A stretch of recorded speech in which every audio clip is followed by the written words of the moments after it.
CBS This Morning, New Jersey Governor Christie is with us from Las Vegas. Governor, good morning. Good morning.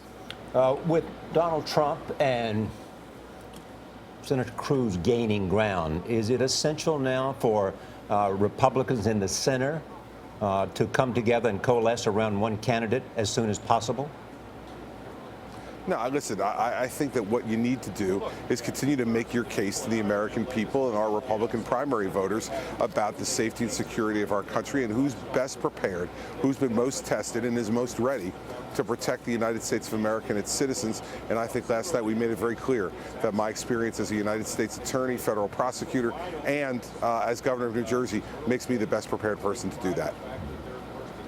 Last night, Governor, did you make a conscious decision not to engage with Donald Trump? There were a couple of dust-ups between Jeb Bush and Donald Trump, Marco Rubio and Ted Cruz. During that point, did you say, I'm just going to let this play out and stay above the fray? What was your thinking while this was going on?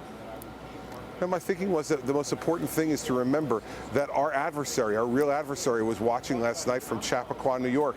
It's Hillary Clinton.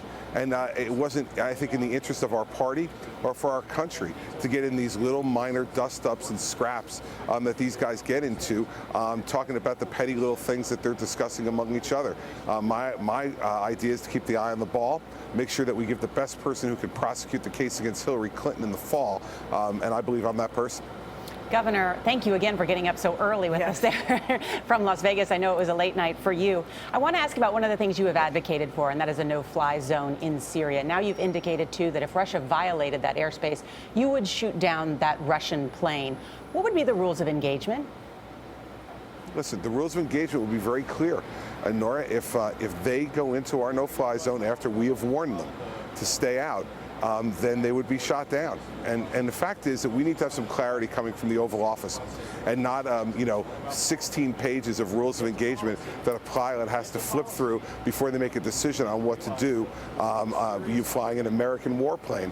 They would have very clear rules of engagement, and quite frankly, Russia would be made, it would be made very clear to them what those rules were. And if they decided to violate them, that's what a no-fly zone means. Don't fly. And if they fly there, their pilot would get shot down. And your response to Senator Paul, who indicated that that may cause World War III. You see, the problem for folks like Senator Paul is they don't realize we're already in World War III. And I said this in a town hall meeting in New Hampshire last week. Fact is that this is a new world war and one that won't look like the last two. And this is one where radical Islamic jihadists every day are trying to kill Americans and disrupt and destroy our way of life. If he doesn't understand that we're already in that war, then it's just another example of why he's so unfit to be president of the United States.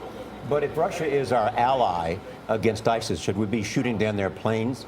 And because we're not engaged in World War III with them. You're assuming that Russia's our ally in the fight against ISIS, and I don't believe that that's the case. I think the Secretary of State feels that way. Well, listen, then that makes it absolutely certain that I'm right. If the Secretary of State thinks that.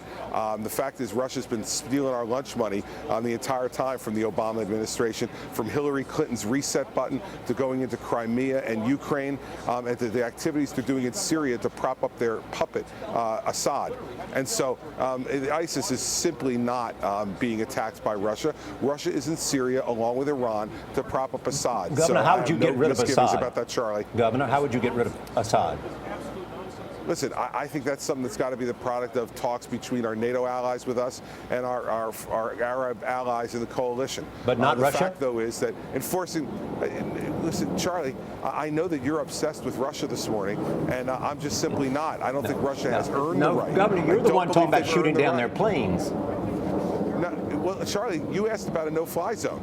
And that's the definition of a no-fly zone. If that offends folks in the UN crowd, I'm sorry, but America needs to assert itself again. And in playing the weak hand that this president has played for this country, we now have Russian troops in Crimea. We have them disrupting Ukraine. What if they create a no-fly zone? Syria, and they, Charlie, they are aligning with the Iranians to try to create an Iranian empire across the Middle East. I don't call that a friend. Thanks, Governor. Thank you, Governor Christie, for getting up with us this morning. We appreciate it.